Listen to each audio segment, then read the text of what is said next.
예, 여야의 공천 시계가 빠르게 돌아가고 있습니다. 국민의힘은 그제 1차, 어제 2차 단수 공천자들을 발표했죠.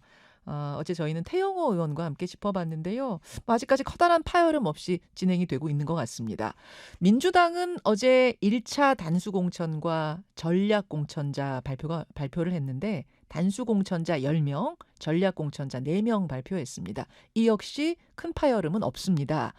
문제는 그 외 지역에서 진행되고 있는 이른바 이재명표 새술 세부대 전략인데요.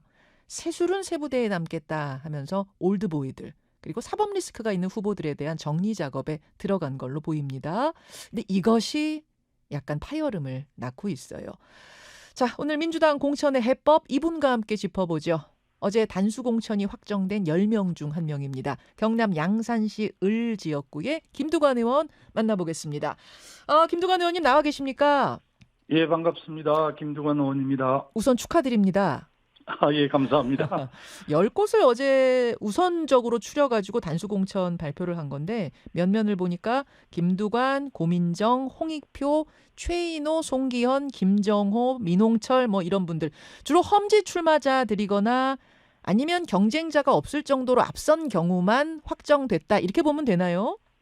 아무래도 특히 이제 부산 경남 쪽은 낙동강 벨트가 굉장히 지금 주목을 받고 있어서 예, 저쪽에서 이제 중진들을 차출해서 낙동강 벨트에 투입을 했기 때문에 예, 우리 당에서 입장에서 보면 낙동강 벨트를 좀 사수를 하고 어허. 보궐경 전체를 좀 확장해야 되는 그런 이유 때문에 현역 의원 이것도 경쟁력이 좀 있는 분들을 조기에 어제 확정을 해준 것으로 그렇게 이해가 됩니다. 낙동강 벨트를 사수하라 저 사명을 받은 분들, 이 명을 받은 분들을 우선적으로 좀 단수 공천을 확정을 지어준 것이다. 국민의힘에서는 낙동강 벨트를 탈환하라 하면서 지금 김태호 의원이 이 경남 양산시 을로 차출이 됐고요. 또 예. 서병수 의원, 조혜진 의원 줄줄이 출격을 시켰는데 우선 도전자 김태호 의원은 어떻게 환영하십니까? 제가 한영 성명을 좀 낸 바가 있고요. 환영 성명 우리 이제, 내셨어요? 예. 김태호는 이제 저와 같이 경남 도정을 맡은 바도 있고, 예. 기초자치정부인 그 장군을 맡았고 저는 남해군을 또 이렇게 맡은 적이 있기 때문에 예. 부산 경남에서 굉장히 관심이 많고 또 양산을이 빅매치가 됨으로 해서 양산의 해난이라 할까, 보울경의 여러 가지 메가시티 문제, 또 뭐 가덕도 신공항, 뭐 엑스포 유치 실패 이런 전반에 그 윤석열 정부의 국정에 놓고 좀 한판 승부를 할 것 같아서 벌써 관심들이 참 많으시고 그렇더라고요. 맞아요. 관심이 많고 일단 이 빅매치가 성사되는 게 저는 조금 부담스럽지 않으실까 했는데 오히려 좋다. 예. 지난 2006년 도지사 선거에서 제가 한번 패한 바가 있거든요. 예. 근데 18년 만에 리턴 매치인데요. 예. 여튼 이 양산 지역이 좀 어려운 곳입니다. 저쪽에서 험지라고 코스프레를 했는데 코스프레입니까? 기본적으로 부산, 경남, 울산은 네. 그 국민의힘 양지죠. 김태우 의원 본인이 김해에서 2번이나 국회의원을 했습니다. 최근에 이제 조금 우리 김해 양산이 좋아진 것 뿐이지 실질적으로 부산, 경남, 울산 전체 PK 전체는 국민의힘의 당세가 아주 강한 곳이기 때문에 네, 네. 그럼에도 불구하고 여튼 최선을 다할 준비를 하고 있습니다. 지난 과거의 패배를 이번에 한번 제대로 서력해 보겠다. 복수혈전 뭐 이런 빅매치 환영한다 하셨어요. 지금 설명하신 대로 이제 국민의힘은 낙동강 벨트 탈환 꿈꾸면서 김태호, 서병수, 조혜진 트리오 출격시켰는데 사실은 세 분이 다 자신의 지역구를 포기하고 이 차출에 응했고 그 사실만으로도 좀 위협적이지 않을까 싶은데 그쪽 분위기는 어떻습니까? 이분들 차출을 바라보는? 낙동 벨트의 전체 9석 중에 우리가 이제 한 석이 많은 5석을 차지하고 있거든요. 예. 그래서 이제 국민의힘 입장에서는 PK를 섞어내려고는 반드시 낙동 벨트에서 자기들이 승리해야 되는데 사실은 먼저 그 중진들이고 어떻게 보면 이제 후배들을 위해서 용퇴를 할 그런 분위기였고 또 정확하게 지금 좀 확인을 해보고 있지만 다들 그 차출된 세 분이 네. 지역구에서 그렇게 뭐 지지를 크게 받고 있거나 그런 건 아닌 것 같아요. 그래서 차출된 지역구, 그러니까 새로 옮긴 그 지역구에서 네, 새로 지금 맡고 있는 지역구를 이렇게 좀 살펴보면 차출된 중진들이 네. 그렇게 지역에서 지지가 높은 것 같지는 않아요. 그래서 어쨌든 뭐 여러 가지 나중에 이제 빈 공간에 어떤 분들이 배치가 되는 걸 보면 이제 남들 중진들을 정리하는 그런 측면도 있고 그렇게 또 평가를 할 수 있겠더라고요. 이분들이 옮기기 전 지역구에서 그렇게 지지가 높지 않았다고 지금 김두관 의원님은 분위기를 보고 계세요? 예, 현지에서도 그렇게 이야기하는 분들이 꽤 많이 있고요. 그 중진 정리의 의미라고 보신다고요? 예, 뭐 권력 투쟁에서 밀린 측면도 있고요. 어떻게 보면 친윤이랄까 또 당의 핵심들은 아무도 없지 않습니까? 중진이긴 한데. 예. 김태호 의원도 나중에 좀 모셔가지고 김태호 의원 어떻게 보시는가도 뭐 여쭙기로 하고 지금 부울경 40석 중에 7석이 민주당이죠. 그렇습니다. 예. TK는 이제 다 국민의힘이고 부울경은 40석 중에 7석이 민주당인데 이번에 얼마나 가능하리라고 보십니까? 저는 뭐 경남 지역에 16개 지역구인데요. 네. 지금 김해갑을하고 양산을을 사수를 하고 거기에 한 5석 정도를 당선시켜서 16석 중에 한 8석 정도를 확보하겠다는 입장이고요. 네. 창원 성산구하고 창원 진해구 그리고 통영 고성 거제 이런 쪽이 강세를 보이고 있기 때문에 선거일이 좀 2달이 남지 않았는데 경남 지역은 오히려 좀 확장할 수 있겠다 이런 확신을 갖고 있습니다. 그러면은 지금 40석 중에 7석보다 더 간다면 어느 정도 가능하리라고 목표치는?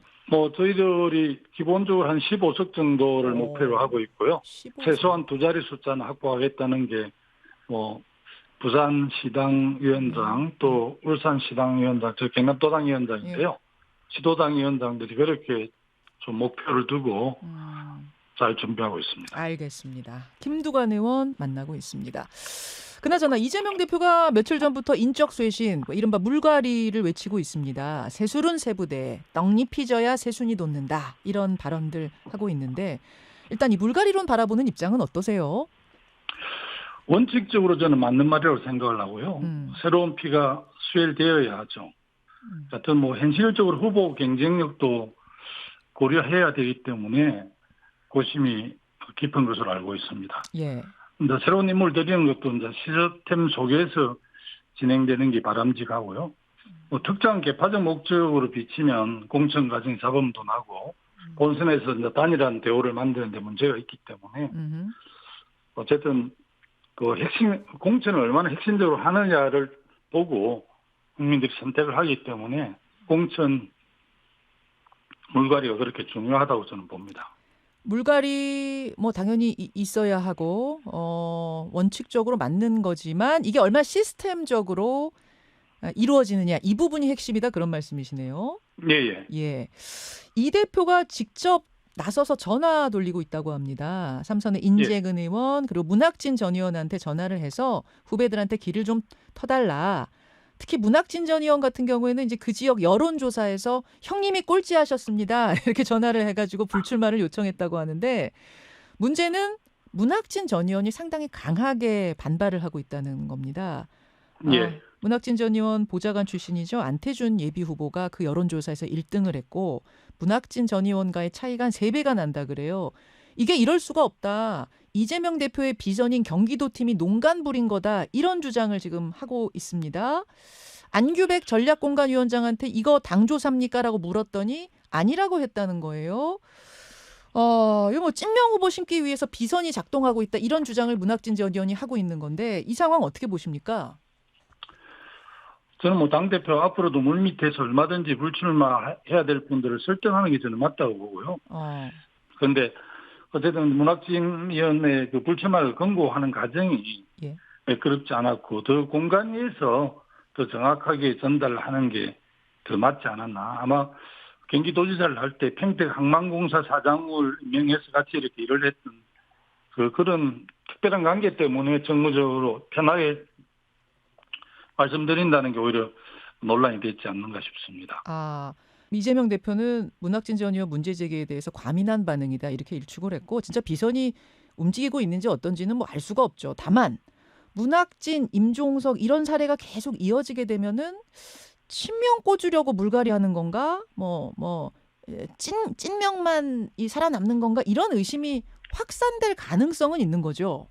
예, 지난번에도 지금 어쨌든 가장 논란의 중심에 임종석 전 청와대 비서실장이 있기 때문에 예. 어쨌든 공간이나 최고 지도부에서 그 좀 빨리 정리를 해줬으면 좋겠습니다. 지금 임종석 의원의 그 공천 여부 때문에 예. 상당히 지금 그 논란이 오래 가고 있는데 그럼 예. 당 입장이 바람직하지 못할 것 같아서요. 사실은 그 지금 현재 활동하고 있는 지역구에 공천을 주든지 아니면 지도부가 설득을 해서 당의 중진이니까 험지에 가서 역할을 하게 하는 게 맞지. 이걸 정리해주지 않으니까 계속 논란이 계속되는 것 같아서 저는 지도부에서 빠른 좀 결정을 해줬으면 좋겠습니다. 이게 이제 친문과 친명 갈등처럼 돼버려가지고 상징처럼 돼버려서 이게 참 예민한 문제. 그래서 빨리 좀 정리했으면 좋겠네요. 예. 노웅래 의원도 지금 내관인데요. 예. 민주당이 지난해 5월에 특별 당규를 바꿨잖아요. 대법원 확정 판결 전까지는 공천을 줄 수 있다 이렇게 바꿨는데 그래서 노웅래, 황운하 의원 다 컷오프되지 않고 후보 등록을 했는데 그런데 최근에 이재명, 조정식 의원 같은 당 지도부가 비공개로 모여서 노웅래, 기동민, 이수진 의원 등의 컷오프를 논의했다는 보도가 어제 나온 겁니다. 예. 기동민, 노웅래 이 두 분은 재판을 받고 있죠. 돈과 관련된 혐의로. 이렇게 되다 보니까 이게 이제 누구는 사법 리스크고 누구는 사법 리스크가 아니고 이 형평성 이야기가 또 나오는 모양이에요. 어떻게 보세요? 기본적으로 무죄 충정의 원칙 기초에서 판단해야 된다 생각하고요. 다만 검찰의 기소 내용을 우리 공심위 내 법률가들이 좀 자세히 볼 것으로 판단합니다. 국민의힘이 윤심 공천한다, 한심 공천한다 이렇게 인식이 되면은 사실 총선 망한다고 하듯이 민주당도 명심 공천한다, 찐명 공천한다 이렇게 인식되면은 망하는 거는 마찬가지죠. 아무래도 그렇게 인식이 되면 유권자들이 우리 당을 선택하기 쉽지 않을 것으로 저는 판단합니다. 그래서 어떤 방안, 어떤 원칙들이 세워져야 된다고 보십니까? 전에 여러 차례 한번 인터뷰에서 말씀드렸습니다만, 예. 다선 중진들, 수도권에서 3선 이상은 다선 중진들이 또 험지로 이렇게 좀 당에서 배치하고 설득해서 전체적으로 핵심 공천을 해야만 당이 살아남을 수 있지 않습니까? 그런 측면에서 당이 중진들에게 오히려 그 지도부나 공관위에서 그 어려운 지역에 좀 권유하고 또 특히 부산, 경남, 울산, 대구, 경북의 어려운 지역이니까요. 예. 충청도 그렇고요. 강원도 그런데 그런 원칙을 제가 한번 말씀드린 적이 있습니다. 중진들을 설득을 해서 어려운 지역에 좀 내려보내야 국민들이 감동하고 우리 민주당에게 마음을 줄 거라 이렇게 말씀드린 바가 있습니다. 예, 알겠습니다. 김두관 의원님, 조국 전 장관이 신당 창당을 선언했는데요. 이 조국 신당을 민주당의 준위성 정당이죠. 연합비례정당에 포함시킬 것이냐 아니냐 이 문제를 놓고 좀 갑론을박이 있는 것 같습니다. 박홍근 비례정당 추진위원, 연합정당 추진위원장은 자중하셔라 이렇게 선을 딱 그었는데 그 후로도 민영배 의원 같은 경우에는 너무 서둘러서 문 닫은 거 아니냐 이렇게 이야기도 하고 조국 전 장관도 참여 가능성을 아주 닫은 것 같진 않아요. 어떻게 보세요? 아직 조국 신당 자체에 크게 프레임이 없어서 좀 더 지켜봐야 되지 않나 싶습니다. 가능성은 열어놔야 된다고 보시는 거예요? 우리 당 지도부가 판단할 문제인데요. 네. 저는 개인적인 좀 말씀을 드리면 네. 조국 신당 만드는 것을 누가 비판할 수 있겠습니까? 그러나 지금은 민주진보 개혁 진영의 승리를 위해서 좀 참았으면 하는 게 솔직한 제 개인 심정입니다. 솔직한 개인 심경. 그러하시다. 마지막 질문입니다. 한동훈 비대위원장이 지금 이재명 대표가 대장동식 공천하고 있다. 어제 이렇게 비판했는데 여기에 대해서 뭐라고 하시겠습니까?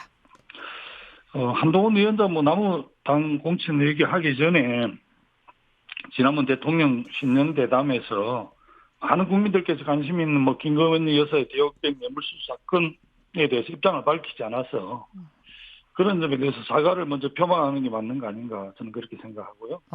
우리 당이 아직까지는 그 공천 초기라서 내 사람 꼽기라고 볼 사례가 아직까지는 크게 없는 것 같은데 우리 민주당이 이제 공천을 어떻게 하는지 국민들이 지켜보고 있기 때문에 그렇게 하고 싶어도 못할 것 같은데 상대당 공천에 대해서 아주 좀 뭐라 그럽니까? 힐랑하듯이 하는 그런 태도에 대해서도 아니 너나 잘하세요라는 말씀을 드리고 싶습니다. 너나 잘하세요. 알겠습니다. 여기까지 오늘 말씀 듣죠. 김두관 의원님 고맙습니다. 고맙습니다. 김현정의 뉴스쇼는 시청자 여러분의 참여를 기다립니다. 구독과 좋아요, 댓글 잊지 않으셨죠? 알림 설정을 해두시면 평일 아침 7시 20분 실시간 라이브도 참여하실 수 있습니다.